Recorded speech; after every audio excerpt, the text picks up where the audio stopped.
বিসমিল্লাহির রহমানির রহিম। আচ্ছা, আজকে আমরা পড়ব ইনফ্লামেশন। তো ইনফ্লামেশন কি? কোনো একটা যখন ইনফেকশন হয় তখন এর এগেনস্টে আমাদের বডিতে যে রিয়াকশনগুলো হয় সেটাই হচ্ছে ইনফ্লামেশন। তাহলে ইনফ্লামেশন এখানে কী বলা হয়েছে? Reaction of vascularised living tissue to local ইঞ্জুরির অ্যাগেনস্টে যে ভাস্কুলারাইজড রিয়াকশন হয় ইন আওয়ার বডি, এটাকেই বলতেছি আমরা ইনফ্লামেশন। তাহলে ইনফেকশন কি? ইনফেকশন যখন একটা হার্মফুল মাইক্রোবস আমাদের বডিতে এন্ট্রি করে, তখন এটা কী করে? বিভিন্ন ধরনের টক্সিন প্রোডাকশন করে। এটাই হচ্ছে ইনফেকশন। আর কয় ধরনের ইনফ্লামেশন হয়? 2 ধরনের ইনফ্লামেশন হয়, একটা অ্যাকিউট ইনফ্লামেশন, একটা ক্রনিক ইনফ্লামেশন। এখন দুইটার মধ্যে ডিফারেন্স খুবই ইম্পর্টেন্ট, এইটা ডিফারেন্সটা আসে যেটা হচ্ছে অ্যাকিউট আর ক্রনিকের মধ্যে ডিফারেন্স কী? অ্যাকিউট আর ক্রনিকের মধ্যে ডিফারেন্স। এখন অ্যাকিউটটা কী হয়? র্যাপিড অনসেট হয়। এটা র্যাপিড অনসেট, কিন্তু এটা র্যাপিড, আর ওটা হচ্ছে স্লো অনসেট বা লেট অনসেট। এটা হচ্ছে লেট অনসেট। তাহলে অনসেট দিয়ে আমরা একটা পয়েন্ট পাইলাম। 2 নম্বর কথা, এটা শর্ট ডিউরেশন অফ রিয়াকশন কী হয়? শর্ট। আর এটা হচ্ছে প্রলংড ডিউরেশন হয়। নেচারটা আমরা এখন পড়বো না, এটা একটু ঝামেলা আছে, এটা আমরা বুঝবো না যে আসলে এক্সুডেটিভ কী জিনিস, প্রলিফারেটিভ কী জিনিস। আপাতত আপনারা দেখে রাখতে পারেন, পরবর্তীতে আমরা এই এক্সুডেটিভ কী, এক্সুডেশন কী, ট্রানজুডেশন কী, এগুলো সম্পর্কে আলোচনা করব। নেক্সট হচ্ছে ইনফ্লামেটরি সেল। যেই জিনিসটা বলতেই হবে, মাস্ট বলতে হবে, সেটা হচ্ছে নিউট্রোফিল। তাহলে অ্যাকিউট ইনফ্লামেশনের মেইন সেল কোনটা? অ্যাকিউট ইনফ্লামেশনের মেইন সেল হচ্ছে নিউট্রোফিল। অন্যদিকে ক্রনিক ইনফ্লামেশনের মেইন সেল হচ্ছে ম্যাক্রোফেজ এবং লিম্ফোসাইট। আরেকটা পয়েন্ট আপনারা ইনক্লুড করতে পারেন, সেটা হচ্ছে অ্যাকিউট ইনফ্লামেশনে ইডিমা হয়। অন্যদিকে ক্রনিক ইনফ্লামেশনে গ্রানুলোমা ফর্মেশন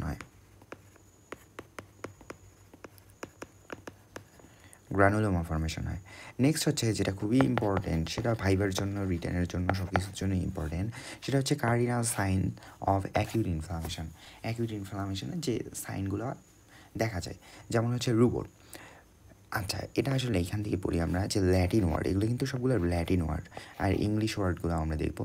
তবে ফার্স্ট যখন আমরা একটা ইনফ্লামেশন দেখবো, আচ্ছা উদাহরণ আমরা একটা পড়তে পারি, যেমন অ্যাকিউট ইনফ্লামেশনের খুবই কমন একটা উদাহরণ হচ্ছে টনসিলাইটিস।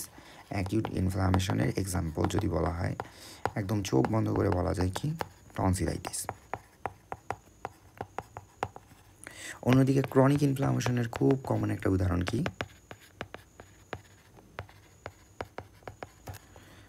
Tuberculosis, TB. তাহলে এই দুটো আমরা মনে রাখলাম এক্সাম্পল। এখন আমরা অ্যাকিউট ইনফ্লামেশন যেহেতু পড়তেছি, আমরা টনসিলাইটিসটাই দেখি। তো এই যে টনসিলাইটিসে আপনারা যদি দেখেন যে এই অংশটা কী হয়ে গেছে, প্রথম কথা এটা লাল হয়ে গেছে, তাহলে রেডনেস। এটা কি গ্রিক ওয়ার্ডে বলা হয় কি? রুবর। দেন কথা হচ্ছে কি? রুবর আমরা বললাম, তাহলে রুবর মানে কি? রেডনেস। 2 নম্বর কথা, ওখানে যদি আপনারা হাত দেন, দেখবেন যে টেম্পারেচার বাড়ে গেছে, তাহলে ক্যালোর, ইনক্রিজড লোকাল টেম্পারেচার। দেন হচ্ছে টিউমার, দেখেন আপনারা ওই জায়গাটা কী হয়ে গেছে? সোয়েলিং হয়েছে। এটা কি বলতেছি আমরা? Tumour, swelling. দেন হচ্ছে ডলার, পেইন, ওই জায়গাটা অবশ্যই পেইন থাকবে। আর ফাংশন লস অফ ফাংশন, ওই জায়গাটা তার নর্মাল যে ফাংশন সেটা হচ্ছে হারাই ফেলবে। এটাই কি আমরা বলতেছি? Loss of function. দেন হচ্ছে অ্যাকিউট ইনফ্লামেশনের কিছু ইভেন্ট আছে, কীভাবে হয়, এক কথা মেকানিজম। 2 ধরনের আছে, একটা হচ্ছে ভাস্কুলার ইভেন্ট, দেন হচ্ছে সেলুলার ইভেন্ট। তো ভাস্কুলার ইভেন্টে যে 5টা পয়েন্ট অবশ্যই বলতে হবে, সেটা কী কী? একটা হচ্ছে transient ভেসোকনস্ট্রিকশন of arteriole, persistent progressive ভেসোডাইলেশন। তাহলে ফার্স্টে ভেসেলটা কী হয়? এভাবে কনস্ট্রিক্ট হয়ে যায়। কোনো একটা ভেসেল থাকলে সেটা কনস্ট্রিক্ট হয়ে যায়। দেন এটা খুবই অল্প সময়ের জন্য, সাধারণত 3 থেকে 5 সেকেন্ড সময়ের জন্য এটা কনস্ট্রিক্ট হয়। দেন কী হবে? কনস্ট্রিক্ট হওয়ার কিছু সময়ের মধ্যেই এটা ডাইলেট করবে, এটাকে বলতেছি আমরা পারসিস্টেন্ট প্রোগ্রেসিভ ভেসোডাইলেশন। তাহলে এটা কি? পারসিস্টেন্ট। দেন হচ্ছে ইলিভেট দ্য লোকাল হাইড্রোস্ট্যাটিক প্রেশার। এইখানে একটা হাইড্রোস্ট্যাটিক প্রেশার বাড়ে যাবে। হাইড্রোস্ট্যাটিক প্রেশার কি, অঙ্কোটিক প্রেশার কি, আমরা একটু পর আলোচনা করব।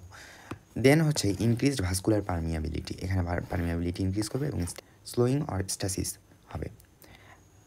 তো আমরা যদি দেখি ছবির মাধ্যমে একটু বোঝার চেষ্টা করি, তো ফার্স্টে কী হলো? আপনারা দেখতে পারেন যে ফার্স্টে হচ্ছে ভেসোকনস্ট্রিকশন হয়েছে, এভাবে ভেসোকনস্ট্রিকশন হয়েছে, দেন হচ্ছে ভেসোডাইলেশন হয়েছে। ভেসোডাইলেশন হওয়ার পর আমরা যদি যে কোনো একটা ব্লাড ভেসেল নিয়ে আলোচনা করি, ব্লাড ভেসেলে দুই ধরনের প্রেশার থাকে, একটা হাইড্রোস্ট্যাটিক প্রেশার থাকে আর এটা হচ্ছে অঙ্কোটিক প্রেশার থাকে। হাইড্রোস্ট্যাটিক প্রেশার কি, এই ফ্লুইডগুলোর বাইরে যাওয়ার জন্য যে প্রেশারটা এই ভেসেলের ওয়ালে দিচ্ছে সেটাকে আমরা বলতেছি হাইড্রোস্ট্যাটিক প্রেশার। অন্যদিকে ভেসেলের ভিতরে কি থাকে, প্রোটিন থাকে, এই প্রোটিনগুলো কী করতে চায়, অ্যাবজর্ব করতে চায়, এখানে যে ফ্লুইডগুলো থাকে সেগুলোকে অ্যাবজর্ব করতে চায়, সেইটার নামই আমরা বলতেছি অঙ্কোটিক প্রেশার। তো নর্মালি একটা ভেসেলে এই হাইড্রোস্ট্যাটিক প্রেশার এবং অসমোটিক প্রেশার কি থাকে, সেম থাকে, যার কারণে ভেসেল থেকে ফ্লুইড বাইরেও যেতে পারে না, ভিতরেও আসতে পারে না। তো যখন এখানে ইনফ্লামেশন হয় তখন হাইড্রোস্ট্যাটিক প্রেশারটি ইনক্রিজ করে, আর হাইড্রোস্ট্যাটিক প্রেশার ইনক্রিজ করার কারণে ফ্লুইড কোথায় যায়, বাইরে যায়। তো আসলে ইনফ্লামেশনের মেইন উদ্দেশ্য কী, মেইন উদ্দেশ্য হচ্ছে ইনফ্লামেশনে, কথার কথা এটা একটা ভেসেল, আমরা বললাম কি এটা একটা নর্মালি ভেসেল, এটা একটা ভেসেল, এইখানে একটা মাইক্রোবস আছে, এখানে কি আছে, একটা মাইক্রোবস আছে। তো আমাদের ডিফেন্স মেকানিজম, বডিতে ডিফেন্স মেকানিজমের মেইন কম্পোনেন্ট কি, ডাব্লিউবিসি। এখন এই মাইক্রোবসটাকে যদি আমাদের ডাব্লিউবিসিগুলো ধ্বংস করতে চায়, ওকে তো অবশ্যই ভেসেল থেকে বাইরে বের হয়ে এখানে আসতে হবে। তো ভেসেল থেকে বের হবে কীভাবে বা এখানে আসবে কীভাবে, এই পুরো হোল মেকানিজমটাকে আমরা বলতেছি হচ্ছে ইনফ্লামেশন। এখন এইটা বের হওয়ার জন্য দুইটা ইভেন্ট আছে, একটা ভাস্কুলার ইভেন্ট আর এটা কি সেলুলার ইভেন্ট। তাহলে পুরা প্রসিডিউরটার উদ্দেশ্য একটাই, যে আমাদের ডাব্লিউবিসিকে কোথায় নিয়ে যেতে হবে, মাইক্রোবসের কাছে নিয়ে যেতে হবে। তো ভাস্কুলার ইভেন্টসে তাহলে আমরা প্রথমটা দেখলাম কি, একটা ট্রানজিয়েন্ট ভেসোকনস্ট্রিকশন হবে। নেক্সট কী হবে, ভেসোডাইলেশন হবে, ভেসোডাইলেশন। তারপরে আমরা শিখলাম কি, এখানে যেহেতু ফ্লুইড অনেক বাড়ে যাচ্ছে, এখানে হাইড্রোস্ট্যাটিক প্রেশার বাড়ে যাবে, হাইড্রোস্ট্যাটিক প্রেশার বাড়ে গেল, দেন ইনক্রিজড ভাস্কুলার পারমিয়াবিলিটি। এখন ভাস্কুলার পারমিয়াবিলিটি বেড়ে যায়। তো ভাস্কুলার পারমিয়াবিলিটি বাড়ার আগে আমরা আরেকটা পয়েন্ট পড়বো যেটা ইম্পর্ট্যান্ট, যে এখানে যখন ফ্লুইড, এখানে আমরা দেখতেছি যে শুধু ফ্লুইডগুলো, হাইড্রোস্ট্যাটিক প্রেশার বাড়ার কারণে শুধু ফ্লুইড বের হয়ে যাচ্ছে। যখন শুধু ফ্লুইড একটা ভেসেল থেকে বের হয়ে যায় তখন সেটাকে আমরা বলি হচ্ছে ট্রানজুডেশন, আর যে ফ্লুইডটা বের হয়ে যায় সেটাকে বলা হয় ট্রানজুডেট। তো এখানে যে ইডিমা হবে, এই যে ফ্লুইড যখন বের হয়ে যাবে তাহলে এই জায়গায় কী হবে, একটা ইডিমা হবে এই ফ্লুইড জমা হওয়ার কারণে। তো এখন এই ইডিমাটার কারণ কি, ট্রানজুডেট, এক কথায় ট্রানজুডেশন, মেইন কারণ হচ্ছে ট্রানজুডেশন। অন্যদিকে কিছুক্ষণ পর কী হবে, যে ভাস্কুলার পারমিয়াবিলিটি বাড়ে যাবে, তাহলে আমরা দেখতেছি যে ইনক্রিজড হাইড্রোস্ট্যাটিক প্রেশার বাড়ার কারণে কী হচ্ছে, ডিক্রিজড কলয়েডাল অসমোটিক প্রেশারটা কমে যাচ্ছে, এবং এটা is a transudate, low protein content and few cells. অন্যদিকে যখন এই ভাস্কুলার পারমিয়াবিলিটি বাড়ে, কখন ভাস্কুলার পারমিয়াবিলিটি বাড়ে, যখন আমরা জানি ভেসেলের ভিতর দিকে যে সেলগুলো থাকে সেগুলোর নাম কি, অ্যান্ডোথেলিয়ামগুলো পরস্পর থেকে দূরে সরে যায়, তখন মাঝখানে একটা গ্যাপ ক্রিয়েট হয়, এই গ্যাপগুলোর কারণে ভাস্কুলার পারমিয়াবিলিটি বাড়ে যায়। তখন কি শুধু ফ্লুইড বাইরে যায় না, তখন ফ্লুইডের পাশাপাশি প্রোটিন কন্টেন্টও বাইরে চলে আসে, যার কারণে তখনও ইডিমা হয়, তবে তখন ইডিমাটা হয় এক্সুডেটের কারণে। তাহলে প্রসেসটার নাম এক্সুডেশন। ট্রানজুডেট কি, এক্সুডেট, এটা নিয়ে আমরা পরবর্তী ক্লাসে ডিটেলস আলোচনা করব। তো আপাতত আপনারা মনে রাখেন যে ট্রানজুডেট কি, শুধু ফ্লুইড বাইরে যাচ্ছে, ট্রানজুডেশনে শুধু ফ্লুইড বাইরে যাচ্ছে, অন্যদিকে এক্সুডেশনে ফ্লুইড প্লাস প্রোটিন কন্টেন্ট বাইরে যাচ্ছে। তাহলে ইডিমা দুই ক্ষেত্রেই হচ্ছে, একটা ট্রানজুডেশনের কারণে, একটা এক্সুডেশনের কারণে। নেক্সট যে জিনিসটা, তাহলে নেক্সট আমরা যে পয়েন্টটা বললাম সেটা হচ্ছে ইনক্রিজড ভাস্কুলার পারমিয়াবিলিটি হইল। তাহলে এই ভাস্কুলার পারমিয়াবিলিটির কারণে আমরা দেখলাম যে প্রোটিন কন্টেন্ট বাইরে চলে যায়, আর প্রোটিন কন্টেন্ট যার কারণে ভিসকোসিটিটা বাড়ে যায়, এই ব্লাডের কী হয়ে যায়, ভিসকোসিটিটা বাড়ে যায়, এবং এই যে স্ট্যাসিস হয়ে যায়, কী হয়, স্ট্যাসিস হয়ে যায়। তাহলে আমরা দেখতে পেলাম যে ইনক্রিজ কনসেন্ট্রেশন অফ রেড সেলের কনসেন্ট্রেশন বাড়ে, ব্লাড ভিসকোসিটি বাড়ে যায়, যার কারণে স্ট্যাসিস হয়। তাহলে আমরা যদি প্রথম থেকে আরেকবার রিপিট করি, কয়টা পয়েন্ট বললাম আমরা ভাস্কুলার ইভেন্টে, 5টা পয়েন্ট। একটা হচ্ছে ফার্স্টে কী হবে, ভেসোকনস্ট্রিকশন হবে, দেন হবে কী হবে, ভেসোডাইলেশন হবে, ভেসোডাইলেশনের কারণে এখানে কি ফ্লুইড বাড়ে যাবে, ফ্লুইড বাড়লে ইনক্রিজড হাইড্রোস্ট্যাটিক প্রেশার বাড়বে, হাইড্রোস্ট্যাটিক প্রেশার বাড়লে ভেসেল থেকে হাইড্রোস্ট্যাটিক প্রেশার বাড়লে ভাস্কুলার পারমিয়াবিলিটি বাড়বে, আর হাইড্রোস্ট্যাটিক প্রেশার বাড়ার কারণে ট্রানজুডেশন হয়, ট্রানজুডেশনের কারণে ট্রানজুডেট ভেসেলের বাইরে চলে আসে, ইডিমা হয়। অন্যদিকে ভাস্কুলার পারমিয়াবিলিটির কারণেও কী হয়, ইডিমা হয়, তবে সেটা ট্রানজুডেট না, সেটা এক্সুডেটের কারণে হয়। এর কারণে ভেসেলের ভিতরে রেড সেলের কনসেন্ট্রেশন বাড়ে যায়, যার কারণে ব্লাড ভিসকোসিটি বাড়ে যায়, কী হয়, স্লোয়িং অফ ব্লাড হয়, আর স্ট্যাসিস হয়। This is the whole procedure of vascular event. এখন আরেকটা কথা এখানে আসছে যে এগুলোর কোনটার কারণে কী হয়, যখন আমরা দেখতে পাবো যে আসলে ভেসোডাইলেশন হয়, ভেসোডাইলেশন হলে আমরা দেখতে পাচ্ছি কি এখানে ভেসোডাইলেশন হচ্ছে। তাহলে আমরা দেখতেছি যখন ভেসোডাইলেশন হয় তখন এখানে কি ফ্লুইড ব্লাডের কন্টেন্ট বাড়ে যায়, আর ব্লাডের কন্টেন্ট বাড়ে গেলে ওই জায়গায় কী, কোনো জায়গায় যখন ব্লাড বেশি হয় তখন ওই জায়গাটা কি রেড দেখায়। তাহলে রুবরের কারণ কি? রুবরের কারণ হচ্ছে পারসিস্টেন্ট প্রোগ্রেসিভ ভেসোডাইলেটেশন। তাহলে রুবর হবে কার কারণে? পারসিস্টেন্ট প্রোগ্রেসিভ ভেসোডাইলেটেশনের কারণে। অন্যদিকে যেখানে কি হয়, ব্লাড কন্টেন্ট বাড়ে যায়, সেই জায়গাটায় বেশি গরম হবে, ওয়ার্ম হবে। তাহলে ওয়ার্ম অর ক্যালোরির কারণে কি? Persistent progressive ভেসোডাইলেশন। নেক্সট যে বিষয়টা আসতেছে সেটা হচ্ছে যে যখনই ফ্লুইড বাইরে বের হয়ে আসবে, সেটা হচ্ছে 3 এবং 4 number point, elevate local hydrostatic pressure বলি বা ইনক্রিজ ভাস্কুলার পারমিয়াবিলিটি। দুইটার কারণে ইডিমা হবে, ইডিমা মানে টিউমার হবে। তাহলে আমরা দেখলাম 3টার জন্য আমরা কারণ পেয়ে গেছি, টিউমার হবে, এক কথায় সোয়েলিং হবে। আচ্ছা, এই কয়টাই হচ্ছে। আরেকটা প্রশ্ন অনেক সময় আসে এমসিকিউ হিসাবে, যে ইনক্রিজড ভাস্কুলার পারমিয়াবিলিটি, এটাকে বলা হলমার্ক অফ অ্যাকিউট ইনফ্লামেশন। তাহলে হলমার্ক অফ অ্যাকিউট ইনফ্লামেশন কোনটা? হলমার্ক অফ অ্যাকিউট ইনফ্লামেশন হচ্ছে ইনক্রিজড ভাস্কুলার পারমিয়াবিলিটি। দেন হচ্ছে কজেস অফ ভাস্কুলার পারমিয়াবিলিটি। এটা অনেক সময় ভাইভাতে ধরে যে কজেস অফ ভাস্কুলার পারমিয়াবিলিটি কী কী আছে। একটা কি হইতে পারে? এন্ডোথেলিয়াল কন্ট্রাকশন, দেন হচ্ছে এন্ডোথেলিয়াল রিট্রাকশন, ডিরেক্ট এন্ডোথেলিয়াল ইঞ্জুরির কারণে হইতে পারে, লিউকোসাইট ডিপেন্ডেন্ট এন্ডোথেলিয়াল ইঞ্জুরির কারণে হইতে পারে, ইনক্রিজড ট্রান্সসাইটোসিসের কারণে হইতে পারে। তাহলে এই যে আমরা দেখছিলাম কি ইন দ্য ইনিশিয়াল স্টেজ কী হয়, the escape of fluid due to elevation of hydrostatic pressure. তাহলে ইনিশিয়ালি হাইড্রোস্ট্যাটিক প্রেশার কারণে বাড়ার কারণে ফ্লুইডটা ভেসেলের বাইরে আসে and the transmitted in nature. Then হচ্ছে বলা হয়েছে but subsequently the escape of fluid is due to increased vascular permeability of microvasculature, this is exudate in nature. তো দেন হচ্ছে সেলুলার ইভেন্টস। এখন ভাস্কুলার ইভেন্ট আমরা এই পর্যন্ত আসছি যে কি হয়েছে, একটা ভেসেল ছিল, ভেসেলে আমরা একটা ভাস্কুলার পারমিয়াবিলিটি বাড়ে গেছে এবং এখানে ফ্লুইড আসছে। এখন আমাদের মেইন উদ্দেশ্য কি? ডাব্লিউবিসিকে আমাদের এই ভেসেল থেকে বাইরে বের করে নিয়ে আসতে হবে। তো এইখানে থেকেই সেলুলার ইভেন্টের শুরু। তো সেলুলার ইভেন্ট ফার্স্টে মার্জিনেশন। এখন মার্জিনেশন কেন? আচ্ছা, আমরা 9-10-এ হয়তো আমরা পড়ছিলাম যে বার্নলিস থিওরি। আমরা জানি যখন একটা ফ্লুইড একটা ভেসেল দিয়ে যায় বা একটা পাইপ দিয়ে প্রবাহিত হয়, তখন এর মাঝখানের দিকে যে ফ্লুইড থাকে সেটার কনসেন্ট্রেশন বেশি থাকে, বাইরের দিকে আস্তে আস্তে হালকা হয়। তো আমরা যদি একটা ভেসেলের দিকে তাকাই, একটা হচ্ছে ভেসেলের দিকে মেইনলি মাঝখানের দিকে বড় বড় কন্টেন্টগুলো থাকে, যেহেতু এর কি ভিসকোসিটি বেশি হয়। তো মাঝখানের দিকে থাকে ডাব্লিউবিসি, তার দুই পাশে থাকে হচ্ছে আরবিসি, এবং একদম প্রান্তের দিকে থাকে হচ্ছে প্লেটলেট। তো আমাদের কিন্তু মেইন উদ্দেশ্য ডাব্লিউবিসিকে বের করে নিয়ে আসা। তাহলে কি করতে হবে? ফার্স্টে ডাব্লিউবিসিকে প্রান্তের দিকে নিয়ে আসতে হবে, এটাই হচ্ছে মার্জিনেশন। তাহলে ডাব্লিউবিসিকে যখন আমরা প্রান্তের দিকে নিয়ে আসবো, প্রান্তের দিকে আনার পর এই যে মার্জিনেশন হয়ে গেল। তাহলে মার্জিনেশন হয়ে গেল, মার্জিনেশনের পর এইখানে এই যে ডাব্লিউবিসি বা লিউকোসাইট এই এন্ডোথেলিয়ামের সাথে কী হয়েছে? বাইন্ড করছে। এই বাইন্ড করে কিভাবে? এই বাইন্ড করার জন্য রয়েছে কিছু রিসেপ্টরের মাধ্যমে বাইন্ড করার মাধ্যমে রোলিং এবং অ্যাডেশন হয়, এবং দেন হচ্ছে ট্রান্সমাইগ্রেশন হয়, হওয়ার পর কেমোট্যাক্সিস, এবং শেষে হচ্ছে ফ্যাগোসাইটোসিস। তো এই রোলিং এবং অ্যাডেশনের জন্য আমরা বেশ কিছু মলিকিউলস আছে, এগুলোকে বলা হয় কমপ্লিমেন্টারি অ্যাডেশন মলিকিউল, CAM। তো এগুলা আপনারা চাইলে মুখস্থ করতে পারেন, যদিও বোর্ডে খুব বেশি আসে না, তবে আপনারা চাইলে মুখস্থ করতে পারেন। যেমন এন্ডোথেলিয়াল মলিকিউলস, মানে আমরা যদি এইভাবে দেখাই যে এটা একটা ব্লাড ভেসেল, এটা হচ্ছে এন্ডোথেলিয়াম, তাহলে এন্ডোথেলিয়ামের সাথে একটা কী করবে? লিউকোসাইট বাইন্ড করবে। এখন এন্ডোথেলিয়ামে একটা রিসেপ্টর থাকে এবং হচ্ছে লিউকোসাইটে একটা রিসেপ্টর থাকে, দুইটা একসাথে ম্যাচ করলেই শুধুমাত্র কী করতে পারে? বাইন্ড করতে পারে। তো এই যে রিসেপ্টরগুলো, এগুলোর বেশ কিছু নাম আছে, যেমন এন্ডোথেলিয়াল মলিকিউল হিসেবে কি থাকে? P selectin. দেন সেম এর কারেসপন্ডিং রিসেপ্টর থাকতে হবে সাইলাইল লুইস এক্স। অন্যদিকে ই সিলেক্টিন থাকলে এর কারেসপন্ডিং রিসেপ্টর থাকতে হবে সাইলাইল Luis x.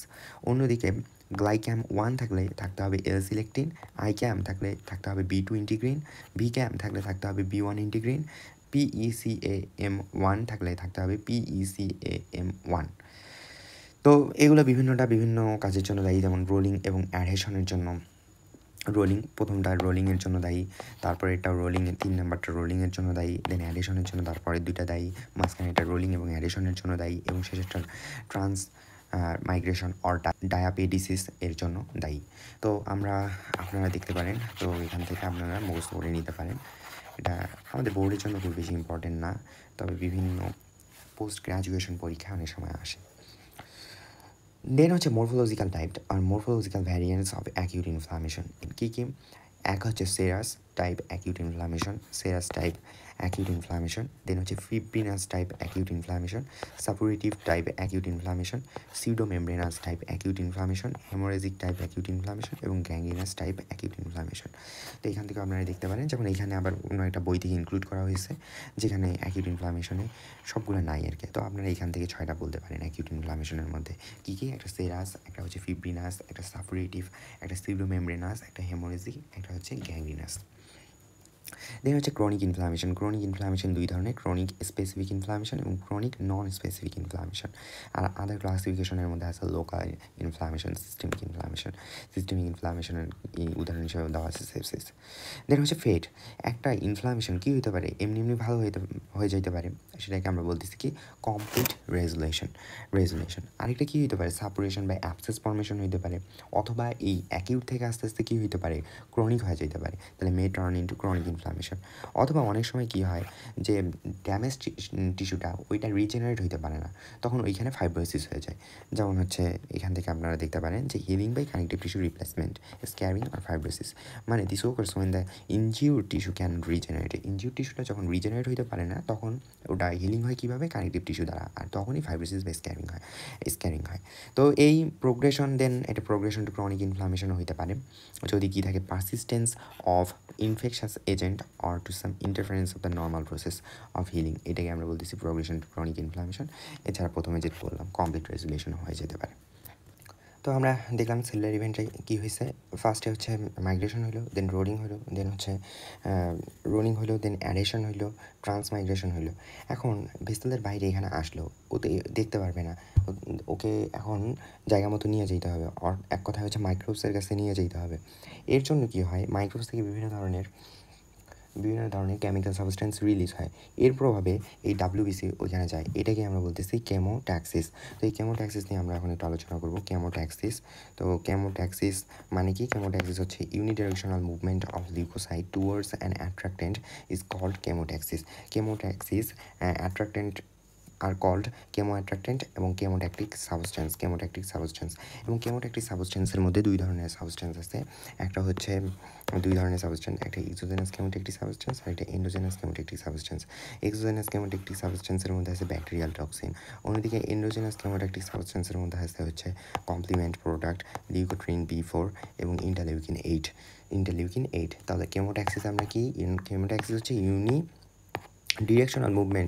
unidirectional movement of an leukocyte towards an attractant is called chemotaxis. chemotaxis দুই ধরনের, একটা হচ্ছে exogenous chemotactic substance আর এটা হচ্ছে endogenous chemotactic substance.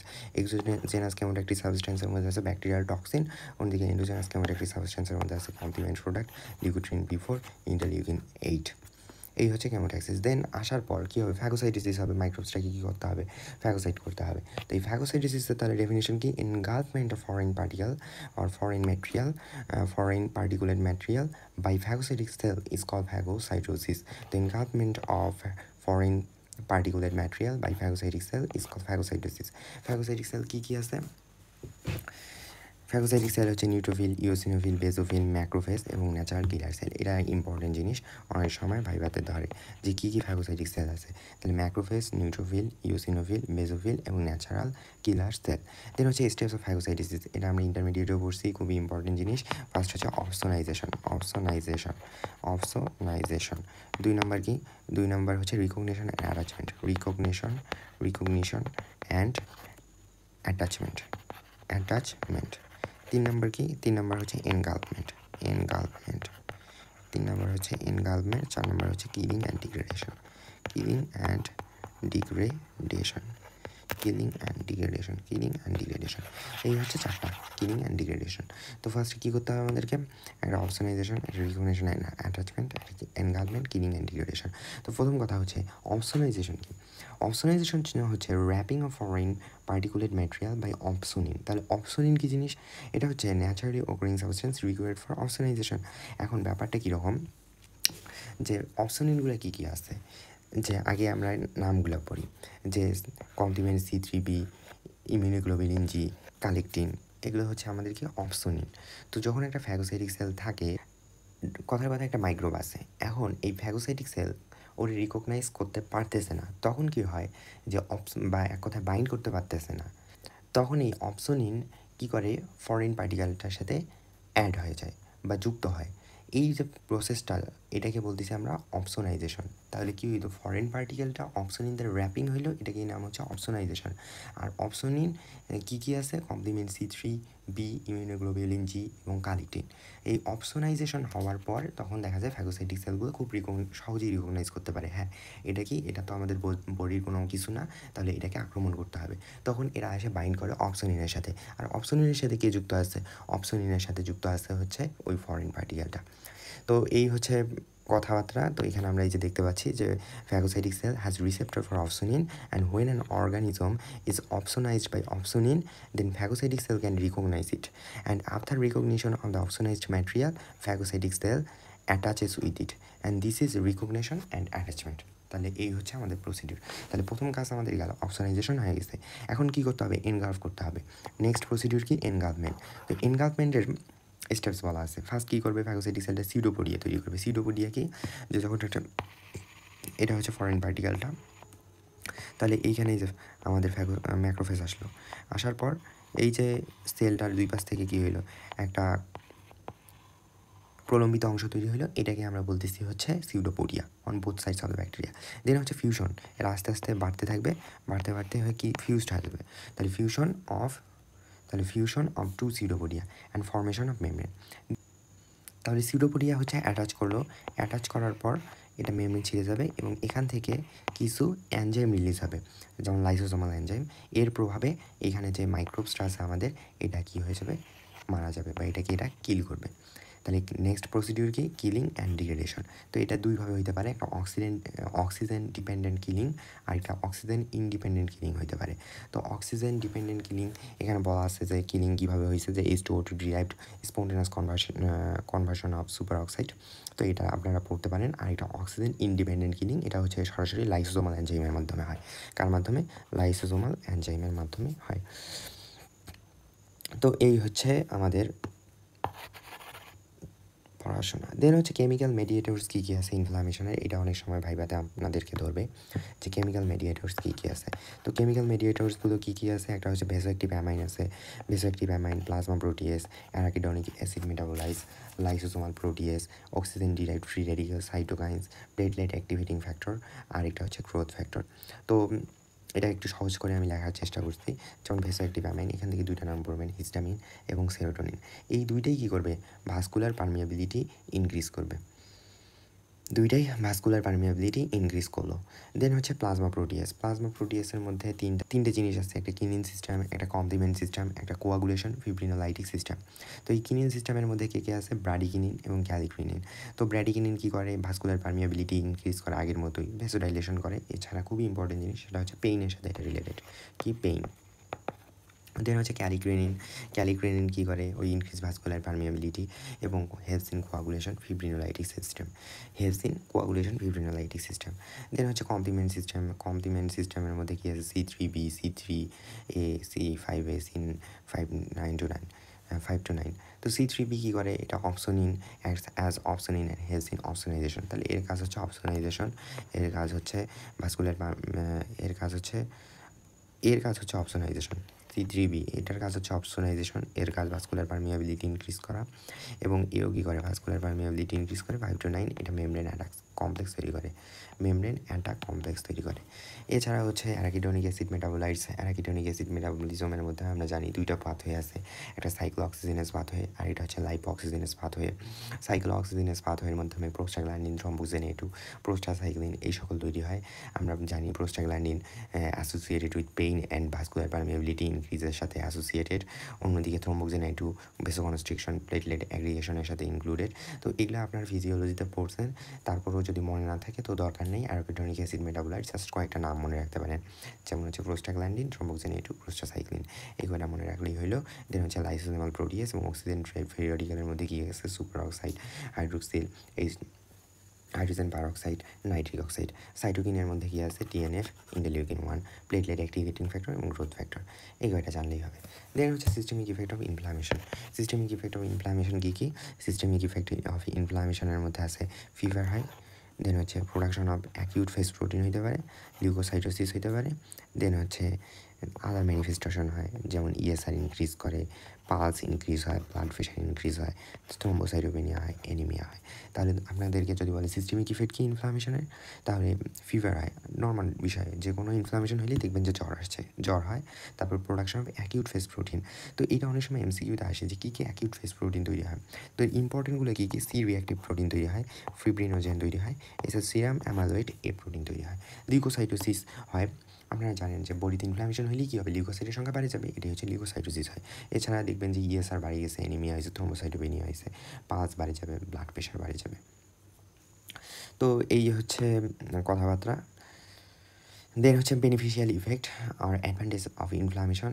ইনফ্লামেশনের কী কী অ্যাডভান্টেজ, এগুলো আপনারা বলে নেবেন, যেমন চেক্স ইনফেকশন, লোকালাইজ ইনফেকশন, এছাড়া ডাইলোটস ইঞ্জুরি অ্যাসিসেন্স বা destroys injury agent by phagocytosis, limits the tissue ইঞ্জুরিটাকে লিমিট করে দেয়, এছাড়া restore tissue towards the normal, এছাড়া subclinical infection may produce immunity. Harmful ইফেক্টের মধ্যে আছে কি, হাইপার সেন্সিটিভিটি রিয়াকশন দিতে পারে, মে প্রডিউস ডিজিজ, যেমন রিউমাটয়েড আর্থাইটিস হইতে পারে। তো এতটুকুই, ধন্যবাদ সবাইকে।